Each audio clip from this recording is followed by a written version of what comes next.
Hello friends, welcome in my YouTube channel. तो आज हम लोग ना मैनपुरी की नुमाइश देखने आए हैं। तो मैं आपको ना आज मैनपुरी की नुमाइश को विज़िट कराती हूँ। तो सबसे पहले हम लोग मंदिर गए थे, काली मंदिर और शीतला मंदिर में हम लोग ने दर्शन किए। फिर उसके बाद ना यहाँ पे 4 धाम मंदिर बनाया गया था जो बहुत सुंदर था।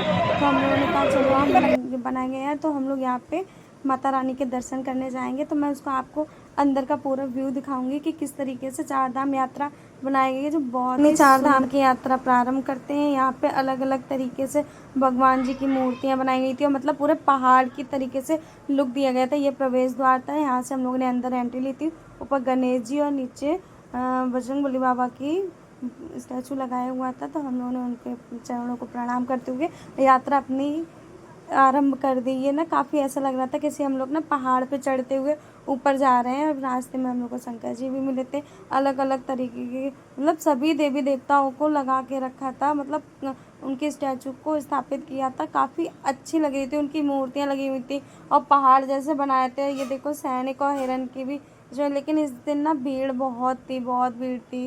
ये हम लोगों ने अपने अच्छे से दर्शन किए। ऐसा मतलब लग रहा था कि हम लोग ना 4 धाम यात्रा वैष्णो देवी के ऊपर की चढ़ाई कर रहे हैं। फिर हम लोग धीरे धीरे चलते गए।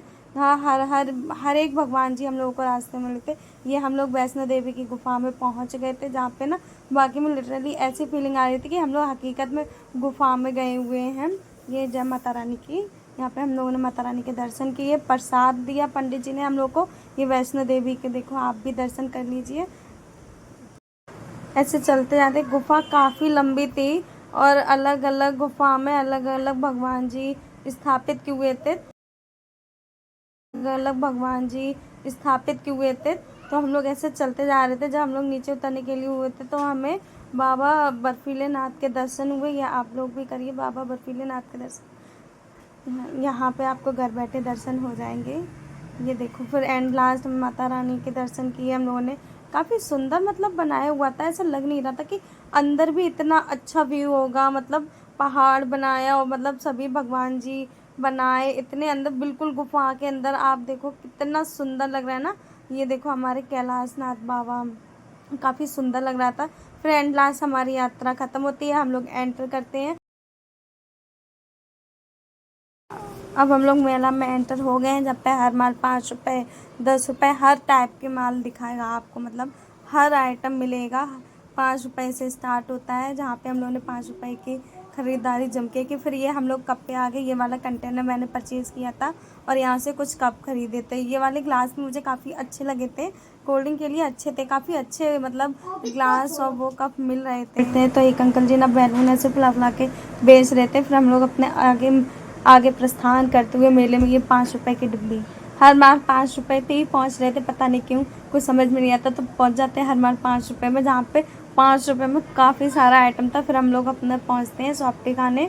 तो यहाँ पे हम लोग को समझ में नहीं आ रहा था कि कौन सी सॉफ्टी ऑर्डर करें, लेकिन मुझे नॉर्मल वाली जो सॉफ्टी होती है वो नहीं अच्छी लगती। तो मैंने अपने लिए अलग सॉफ्टी ऑर्डर की थी, वो काफ़ी अच्छी थी। चॉकलेट एंड वनीला मिक्सअप थी, काफ़ी टेस्ट। जो मेन नुमाइश होती है मैनपुरी के, जहाँ पे आई लव मैनपुरी लिखा है, वहाँ से हम लोग ने, यहाँ देखो यहाँ लिखा है आई लव मैनपुरी, यहाँ से मेन जो नुमाइश होती है वो स्टार्ट होती है। मतलब अब हम लोग मेन नुमाइश में एंटर कर रहे हैं, जहाँ पे ये देखो फ्लावर्स की कितनी सुंदर दुकान है। यहाँ पे इतनी सारी शॉप लगी हुई थी ना, हर एक आइटम मिल रहा था भाई, हर एक आइटम बहुत ही अच्छा था। तो हम लोग चलते जाते हैं, फिर यही देखते हैं पूरा। यहाँ वुड का पूरा सामान ऐसे बना हुआ था जो बहुत सुंदर था एंड कॉस्टली भी काफ़ी था। यहाँ पे अलग तरीके से ये मतलब झूमर वगैरह थे, हम लोगों ने सारा कुछ विजिट किया। फिर एंड देन हम लोग चलते हैं, ये मीना बाज़ार इसको बोलते हैं, स्पेशल मीना बाज़ार, जिसमें ज्वेलरी वगैरह।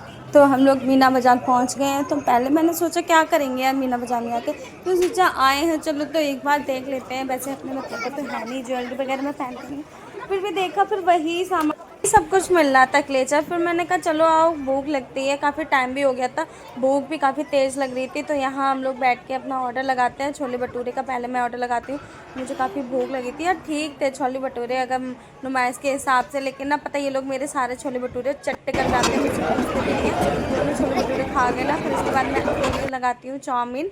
तो चाउमीन मुझे टेस्टी लगी थी। फिर मैं चाउमीन को फिनिश करने के बाद मैं लगाती हूँ अपना कॉर्न का। लेकिन खाने को मुझे ठीक ठाक लगा था, जैसे सोचा था वैसा नहीं था, बट हाँ ठीक था। नुमाइश के हिसाब से क्या ही लोगे। फिर ये देखो, ये जो पॉइंट होता है, ये सेल्फी पॉइंट होता है। ये मैं जाता है, यहाँ पे काफ़ी सुंदर फाउंटेन बना हुआ है, पूरा डेकोर किया हुआ है, जहाँ पे आप बैठ जाओ, आराम कर लो और अपनी फैमिली के साथ पिक्चर्स क्लिक कर लो। यहाँ पे थोड़ी पिक्चर्स क्लिक करते हैं, फिर मैं फाउंटेन का पूरा व्यू कवर करती हूँ, जो मुझे काफ़ी सुंदर लग रहा था यहाँ पे बैठ के। फिर यहाँ हम लोग आगे चलते तो यहाँ पे कपड़ों की शॉप और चादर वगैरह भी मिल रहे थे, तो सेल लगी हुई थी। 100 रुपये 200 रुपये, आपको जैसा चाहिए वैसा। और हम लोग पहुँचते हैं झूले के साइड, जहाँ पे बच्चों के लिए, बड़ों के लिए ना काफ़ी अलग अलग तरीके के इस बार ना इतने झूले आते काफ़ी।